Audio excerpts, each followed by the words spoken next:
Ladies and gentlemen, the captain has turned on the fasten seatbelt sign. If you haven't already done so, please make sure the volume of this podcast is set perfectly to your listening enjoyment. Please take your seat, whether that's on the treadmill, car, sofa, or bed, and buckle in for the last trip. My name is Jamie Beebe, and I'll be your tour guide, recreating someone's last days in paradise. On behalf of myself and everyone behind the scenes, please enjoy the Last Trip podcast. And because nobody likes a long flight to get to where they want to be, let's prepare for takeoff.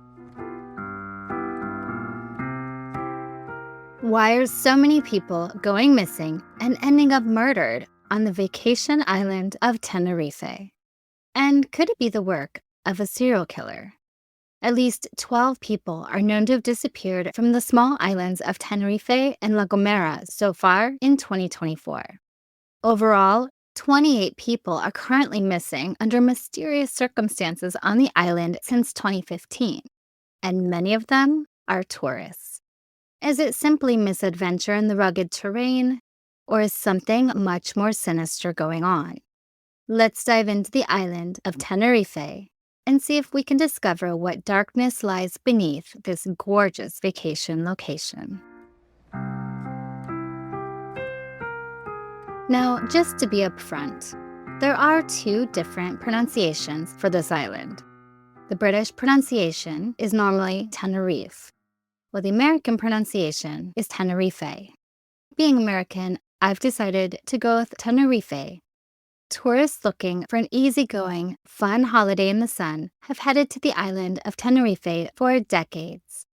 It's the largest of Spain's Canary Islands, located off the northwest coast of Africa, often referred to as the Island of Eternal Spring, due to the warm, mild climate year-round, which makes it the perfect destination in both summer and winter.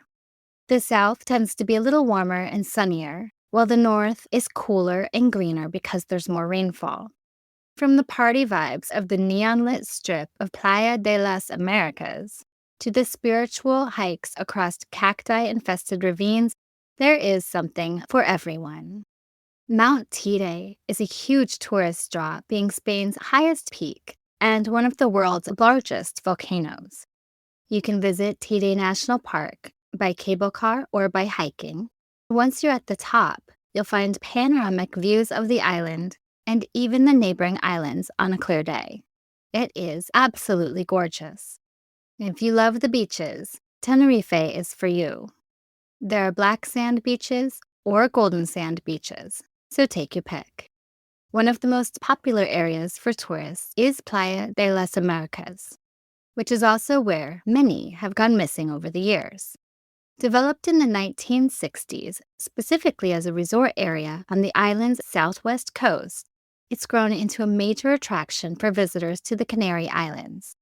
The beaches are well maintained with golden sands, calm waters that are ideal for swimming and sunbathing, and lots of water sports like jet skiing, parasailing, and paddleboarding. Playa de las Americas is known as Tenerife's nightlife capital, making it a favorite spot for partygoers from around the world seeking sun, sea, and a bit of excitement. The Veronica's Strip is at the center of the action, lined with bars, nightclubs, and pubs, as well as upscale lounges and dance clubs that stay open until the early morning hours. The shopping ranges from high-end boutiques to souvenir stores, designer stores, and lots of dining options.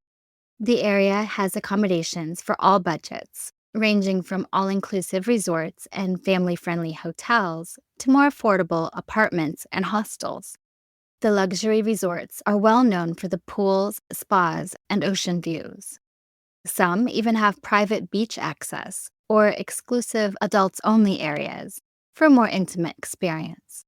There are many travelers that check into a resort and spend their whole vacation relaxing and enjoying the lavishness.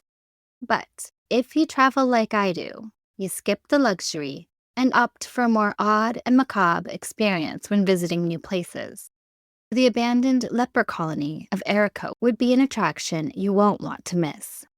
It's on the southeastern coast of Tenerife and is a large, unfinished complex, that was intended to be a leper colony during the mid-20th century, but it was never fully operational because a cure was discovered before it was finished. Being in such a remote area, it's extra creepy, but totally available for visitors. It's basically a whole abandoned village. One of the most recognizable buildings on the site is a large church with an imposing unadorned cross on top of the dome. The church is one of the few completed structures and serves as the main landmark in the colony. There are also rows of low concrete buildings that were planned housing units for patients and staff that now sit empty and covered in graffiti. Also, an abandoned hospital and crematorium that has never been used, but is especially eerie knowing the intentions. There are no official tours offered, but the area is totally accessible and visitors are free to explore. Just be careful, because the buildings are in poor condition, and that's not a place you want to get injured. Be cautious while exploring, wear closed-toed shoes, bring flashlights. And as someone who watches a lot of scary movies, never go into an abandoned building alone.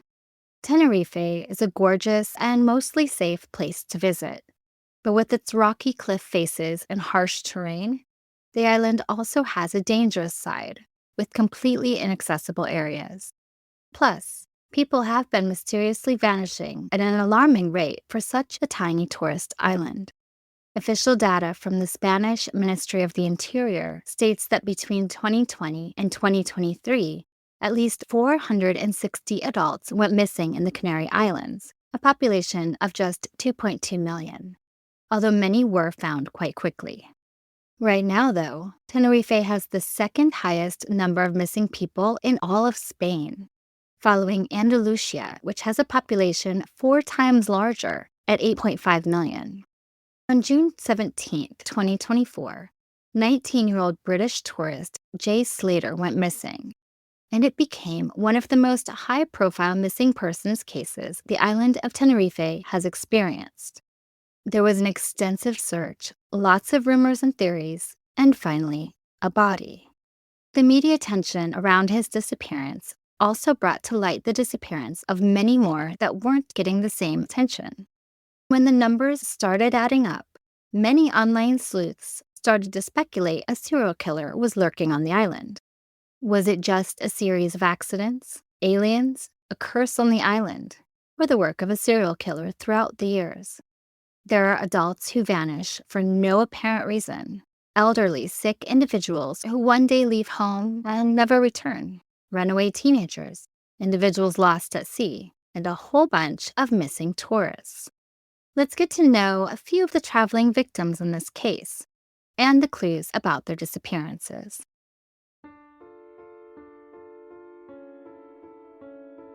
Hey there, true crime aficionados. Looking for a podcast that's as twisted as it is hilarious? Well, you've stumbled upon the perfect place. Welcome to Luminol On The Wall, or as we like to call it, Lotwa. I'm Becky, the sunshine to your day. And I'm Bevy, the moonlight to your darkness. Together, we're the sisters you never knew you needed, bringing you true crime like you've never heard before. Picture this.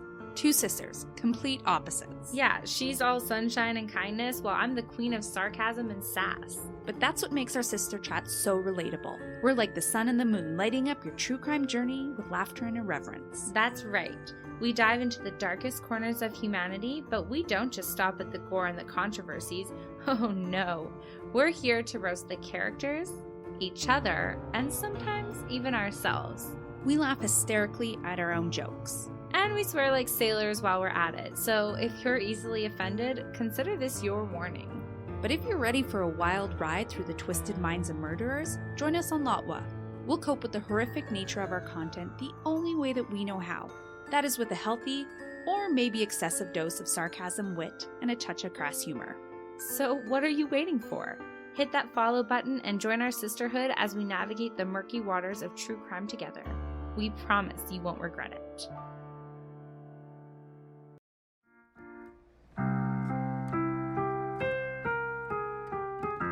When I researched the list of missing and murdered in Tenerife, I went back about 40 years, because serial killers can be active for a long time.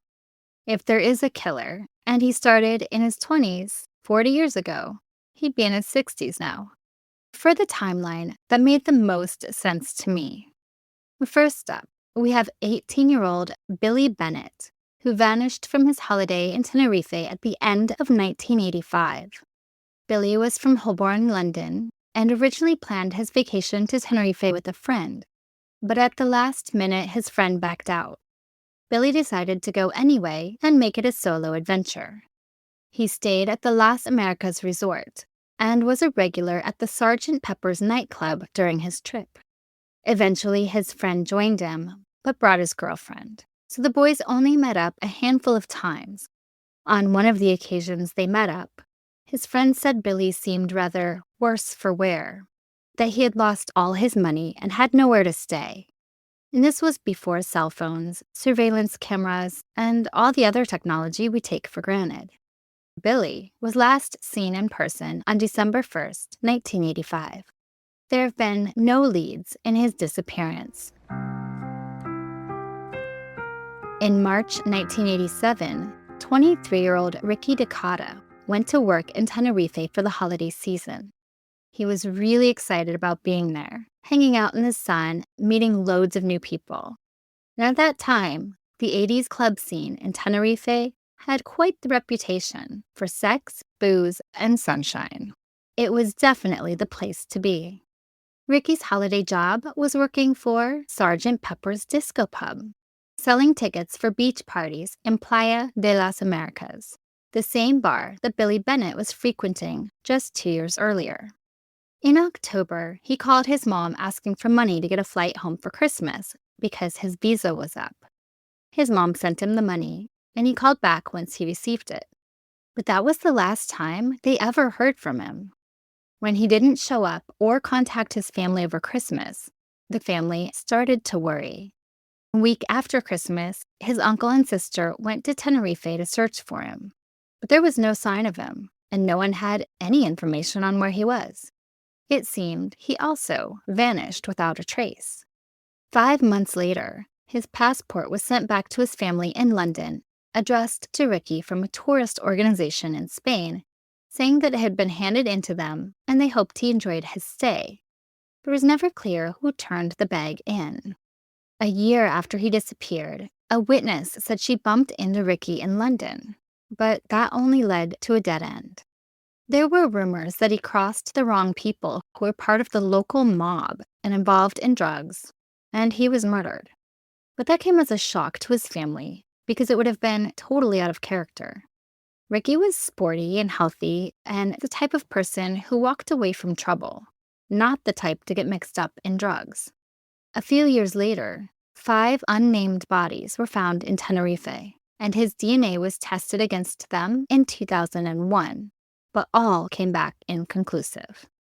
Ricky DeCotta has never been found. Kevin Ainley from Lancashire, England, went to Tenerife in February of 2004, when he was just 24 years old. He moved to the tourist area of Playa de las Americas and worked as a promoter at the Sportsman Bar in a popular area known as the Patch. The day he disappeared, June 13, 2004, he had been out to bars and clubs with a friend before having a meal at Merlin's Chinese buffet restaurant. The last confirmed sighting of Kevin was walking towards the Sportsman Bar after eating. When Kevin failed to show up for work, his friends raised the alarm with police and his family back in the UK. His personal belongings and passport were later found in his apartment. Kevin's family has searched relentlessly for him, and in 2005, 2 officers from Lancashire traveled to Tenerife to help local police search. But no clues have ever been found. It's like he simply vanished off the face of the earth. Kevin Ainley is 5 feet 10 inches tall and medium build with blue eyes and short brown hair. He was wearing a dark t-shirt and blue tracksuit. He has distinctive tattoos on his arms, including the name Kevin, a little devil, and a Native American woman. On August 3rd, 2022, 23-year-old Oliver Heiss took a solo trip from Bremen, Germany, to the island of Gran Canaria about 40 miles east of Tenerife.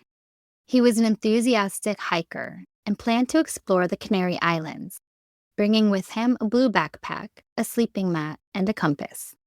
He spent the first night in a cave in Gran Canaria and took a ferry to Tenerife the next day. He posted a photo on social media from the Los Barros area in El Rosario and sent a message to a friend at 4 p.m. Guys, that was the last sign of life from Oliver. There were extensive search efforts, and the analysis of his phone records showed he may have traveled to the east coast of Tenerife and was possibly exploring the hippie communities there. On August 18th, his family went to the airport in Hanover to pick him up in hopes that he made his flight home, but he never showed up. There was a reported sighting on August 20th of that year by a bar manager near Pico de las Flores, but it didn't lead to any more information. He is 5 feet 9 inches tall, with reddish-brown hair and a full beard. He speaks with a German accent, was wearing a brown kaftan and a Palestinian-style black and white scarf, a red waist bag, Ray-Ban sunglasses, and carrying a blue camouflage backpack. Oliver Heiss has never been found. On October 24th, 2022, Natalia Hernandez, a 34-year-old from Madrid, took a flight from Tenerife to Gran Canaria. Just before boarding the flight, she turned her phone off.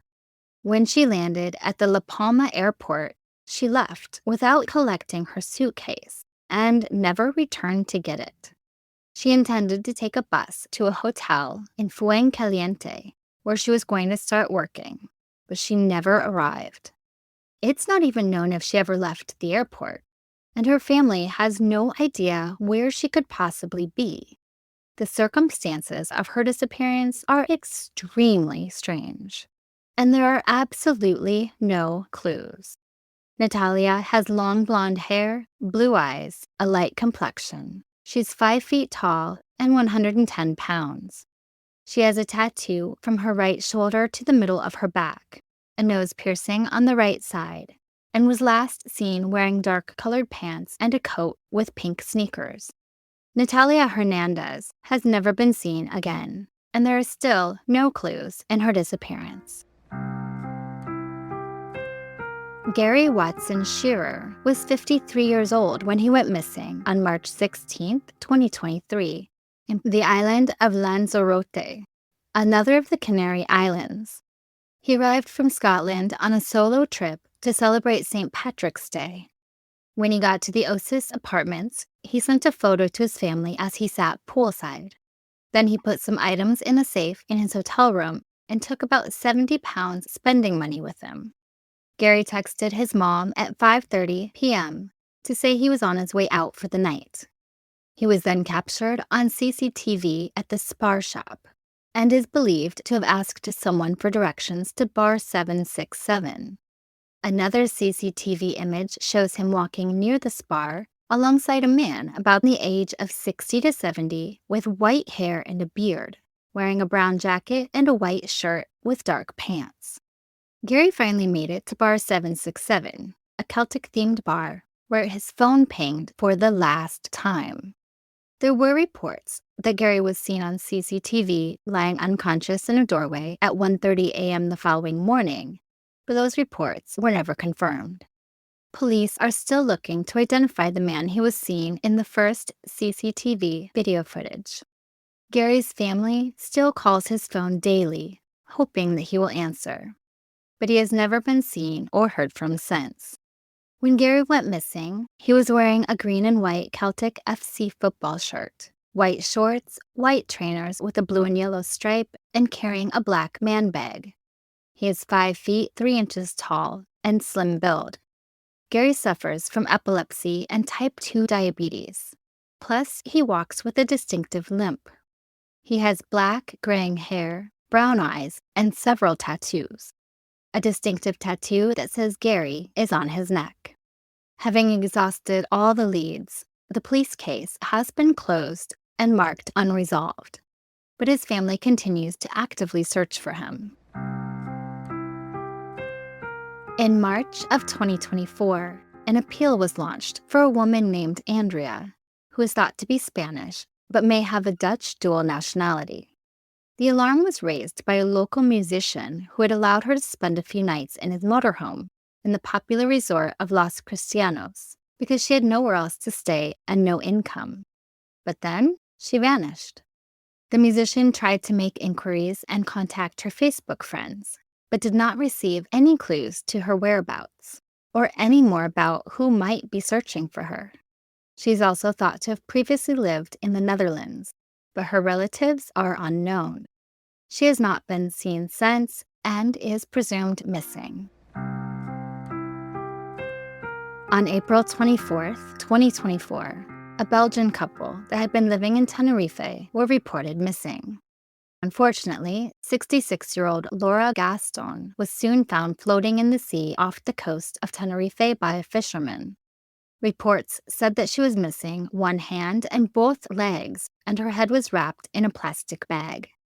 An autopsy confirmed she was murdered, and the decomposition of her body confirmed she had died several days earlier.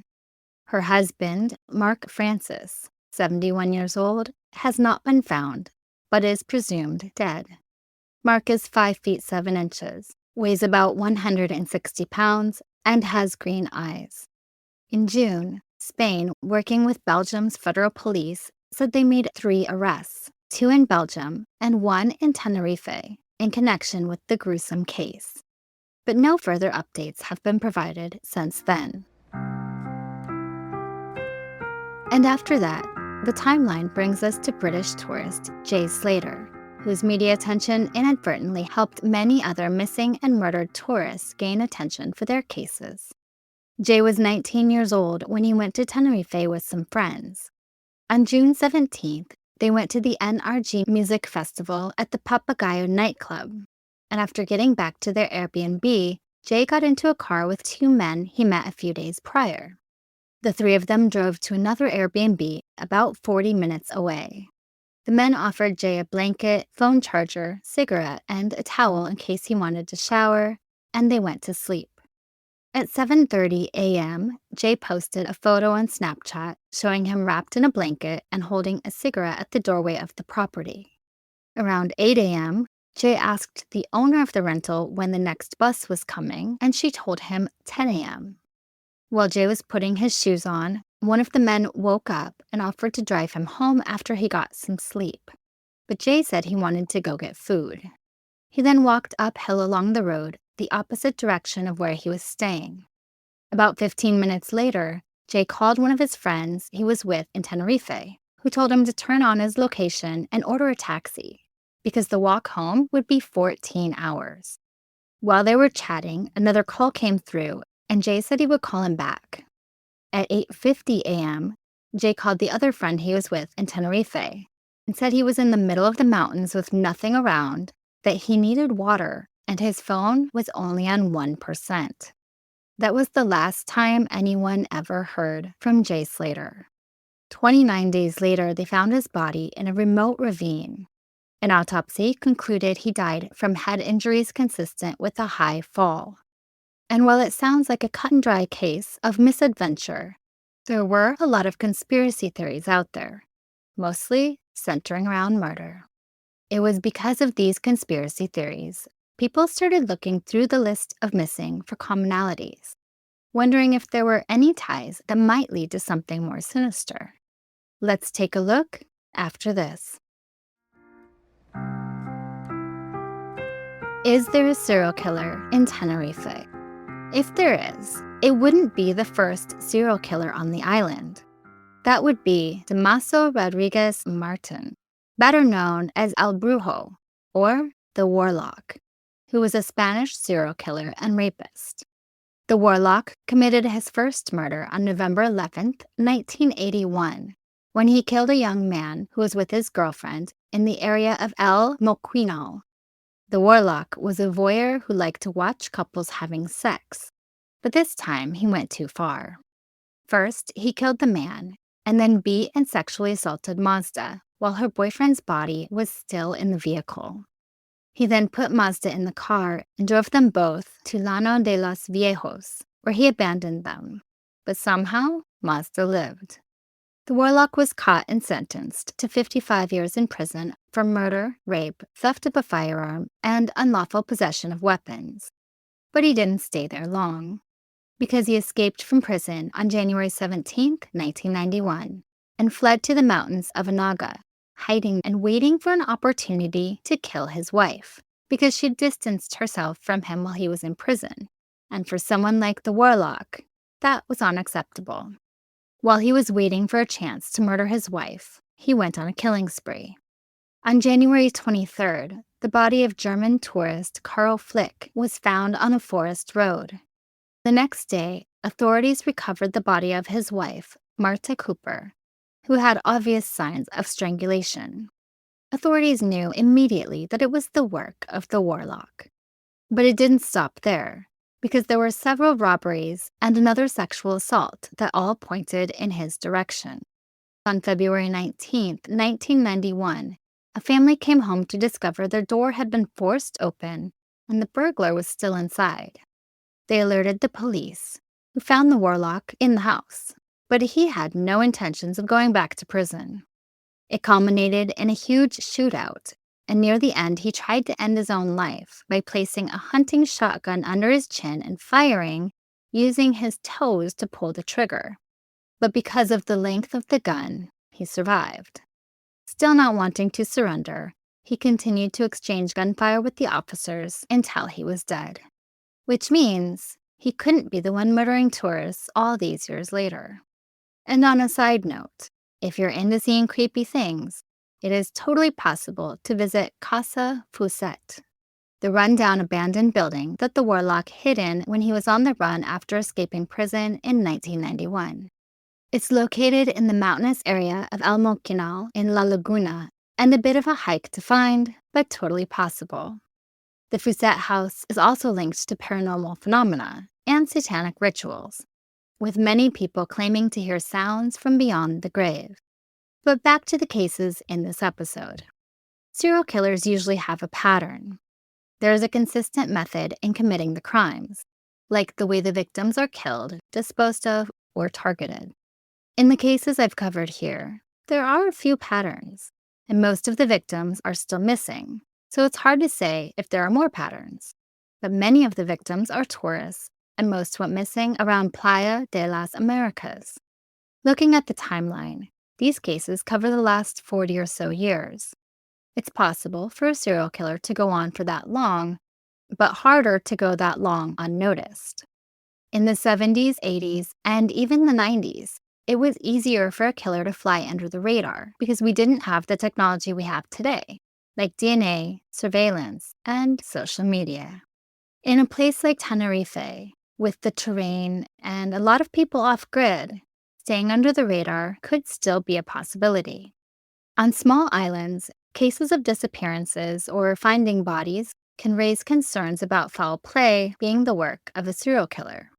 But also because an island is small and localized, it often allows for quick recognition of patterns by both law enforcement and the public. For example, the Honolulu Strangler, who killed 5 women in 1985 and 1986, was thought to be Hawaii's first known serial killer. All the victims were women, alone at night. They were all strangled, and their bodies were left in secluded areas. Both law enforcement and the public felt this was the work of a serial killer, although the cases still remain unsolved.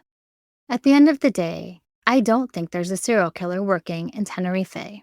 I think the majority of the cases were the result of misadventure, or being in the wrong place at the wrong time. The disappearances that would most likely be the work of a serial killer are Billy Bennett, Ricky Dakota, and possibly Kevin Ainley. They were all young men visiting Tenerife alone, working or staying in the same area of town and frequenting the same bars and nightclubs. Billy and Ricky went missing within 2 years of each other, and Kevin over 10 years later. While their disappearances have eerie similarities, there are local rumors that tell a different story. So I don't think you'll be the victim of a serial killer if you're visiting Tenerife.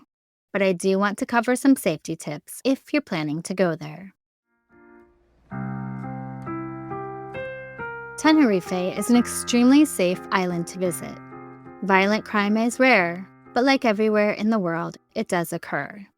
During the daytime or nighttime, mostly all areas of the tourist zones are safe to walk around, and it's much safer than nearly every major city in the world.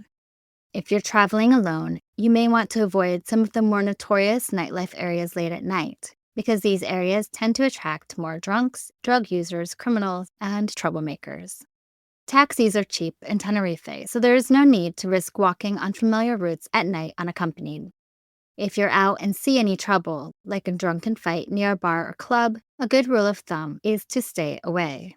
Spanish police often have an arrest now, ask questions later approach. It's not uncommon for innocent bystanders to get swept up in the police van for simply being in the wrong place at the wrong time. As with all tourist areas, don't carry excessive cash or valuables. Pickpocketing has been increasing, so it's best to keep your valuables at home. Also, don't get so drunk that you're unaware of your surroundings, because that's an invitation for criminal activity. And be especially careful when crossing the street or driving, because people often fail to signal or to obey traffic laws, and pedestrians don't always have the right of way. Health-wise, Tenerife is a particularly safe place. There are no special vaccinations required, no poisonous snakes, scorpions, or spiders, and virtually no shark attacks.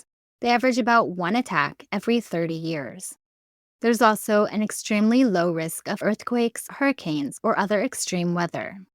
The risk of terrorism in Tenerife is not zero, but far lower than most places in the world. So pretty much, as long as you use common sense, you should be just fine in Tenerife. Now, if there is an active serial killer in your area, there are a few preventative measures you can take. First, stay vigilant and be aware of your surroundings at all times, especially in areas with low visibility or foot traffic. Always make sure your doors and windows are locked, even when you're home, and you can install motion sensor lights and camera systems for added protection. Use the buddy system and avoid walking alone, especially at night. Change up your routine and share your location with trusted family or friends. Don't accept rides from strangers. Learn self-defense or consider carrying pepper spray, a whistle, or some other type of personal alarm. If you're scared or approached by a stranger, avoid panicking, stay calm, and trust your instincts. And as always, make sure that no matter where you're traveling, you inform someone about your plans before going anywhere. Tell someone reliable where you're going, what you'll be doing, and when to expect you back. And my number one tip to staying alive on vacation is to pay attention to your gut. If something doesn't feel right, it isn't. Most of the victims in this case are still missing and have friends and family that want to find them and are searching for answers. Somebody out there usually has those answers, and any information could help. If you're listening to this podcast and have information about a crime that could help a family find peace, now is the time to speak up. And finally, remember to leave a review and rate this podcast 5 stars if you like the show, or hell, even if you don't. But either way, feel free to let me know what you think. Please follow The Last Trip on Instagram at The Last Trip Crime Pod, and subscribe on Patreon to support the show.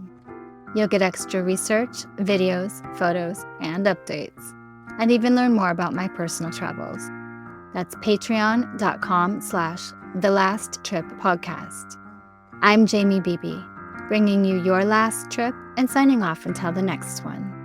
Thanks for listening.